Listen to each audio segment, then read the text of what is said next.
السلام علیکم۔ میں آج آپ کو سنانے جا رہا ہوں نبی موسیٰ علیہ السلام کی جیونی۔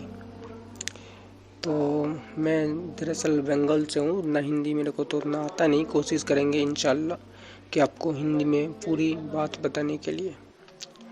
تو جب تک میں بتاؤں آپ چینل کو سبسکرائب کر لو اور لائک کرو، کمنٹ کرو۔ موسیٰ نبی علیہ السلام اللہ کا پیغمبر ہے۔ حضرت موسیٰ نبی علیہ السلام ان کا زندگی تھا عمر 120 سال تک کا۔ ان کا قوم کا نام تھا بنی اسرائیل۔ امت کا قوم کا جو نام ہے وہ بنی اسرائیل تھا۔ حضرت موسیٰ علیہ السلام جب جنم ہوئے تھے تب وہ بادشاہ تھا فرعون، جو ابھی بھی ہے میوزیم میں شاید۔ تو فرعون خواب میں دیکھنے لگے کہ بنی اسرائیل کی قوم میں ایک لڑکا آئے گا جو اس کا راجت ان سے بہت تکلیف پہنچائے گا۔ فرعون نے اس خواب میں دیکھا تھا، اور فرعون جو دھرم مانتے تھے ان کا وہ نشٹ کر دے گا، وہ خواب میں دیکھا تھا ایسا۔ اور حامان تھا فرعون کا منتری، وہ جو خواب دیکھا تھا وہ حامان کو پوری بات بتایا، جیسا ایسی بات ہے۔ اس کے بعد فرعون وہ فرمان جاری کر دیا جو جس کا لڑکا ہوگا اس ٹائم میں اس کو مار دیا جائے گا، کیونکہ وہ خواب میں دیکھا ہے ایک جنا آئے گا، ایک لڑکا جو اس کا پورا دھرم ختم کر دے گا۔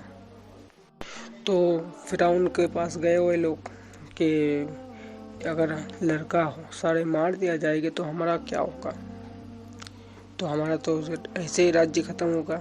تو ایسے کہنے لگے ایک سال میں ایک بچہ ختم ہوگا تو دوسرے سال میں وہ جو لڑکا ہوگا وہ رہے گا، اس کو مار نہیں جائے گا، وہ رہے گا۔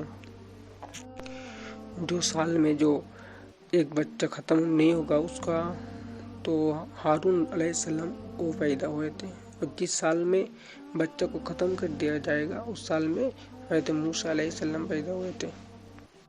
حضرت موسیٰ علیہ السلام کی ماں و باپ دونوں ہی یہ بات چھپانے لگے کہ ہمارا لڑکا ہوا ہے، کیونکہ وہ بات تو ہے ایک سال کے بعد ایک سال بچہ مارے جائے گے، اسی لیے وہ بات چھپاتے رہے۔ چھپتے چھپاتے جو 1-2 مہینے نکل گئے کہ یہ بات تو نہیں پتہ چلنا چاہیے کہ ہمارا گھر میں لڑکا ہوا ہے۔ تو ایسے 2-3 مہینے گزر گئے۔ وہ سوچنے لگے موسیٰ علیہ السلام کی ماں کہ اگر یہ بات پتہ چل گئی فرعون کو کہ ہمارے گھر میں لڑکا ہوا ہے، ایسے بہت ڈیپ میں سوچنے لگے تو کیا ہوگا۔ یہ سوچنے کے بعد تو حضرت موسیٰ علیہ السلام کی ماں وہ نیل نود میں بچے کو چھوڑ دیا، کٹوری میں ایک بچے کو چھوڑ دیا۔ چھوڑنے کے بعد اللہ کے اوپر سہارا جو بھی کرے اللہ کرے یہ بول کے اس بچے کو چھوڑ دیا، حضرت موسیٰ علیہ السلام کو چھوڑ دیا۔ اور وہ تیرتے تیرتے گئے فرعون کے راج دربار کے آس پاس، وہ ٹھہر گئے، اللہ کا کرشمہ ہے، وہ ادھر ٹھہر گئے۔ اس کے بعد فرعون کا جو سینک تھے وہ اس کو اٹھا کے لے گئے، اور فرعون کا جو بیوی ہے امجن آسیہ اس کے پاس چھوڑ دیا، اور فرعون کے بیوی کے پاس چھوڑ دیا۔ اور موسیٰ نبی تھا بہت خوبصورت، بہت ہی بڑھیا، تو اس کو بیوی کو دیکھ کے بہت اچھا لگا کہ، اور فرعون کی استری آسیہ تو ان کو دیکھ کے محبت ہو گئی بچے کی طرح، کہ پیار آ گئی بہت زیادہ۔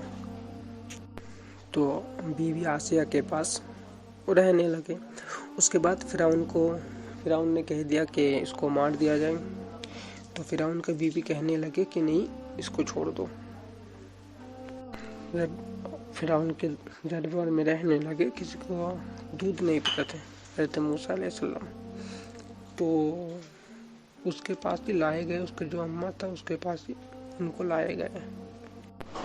تو موسیٰ علیہ السلام کی اماں کے پاس لائے گئے دودھ پلانے کے لیے۔ تو اس کے بعد ان کے ساتھی پرساد میں چلے گئے، راج دربار میں چلے گئے، تو کسی سے کہتا نہیں کہ میں اس کا ماں ہوں، ایسے چھپ کے چھپاتے ایسے ہی دودھ پیتا رہا، پلاتے رہے موسیٰ نبی کی ماں، کسی سے کہا نہیں کہ میں اسی کے ماں ہوں۔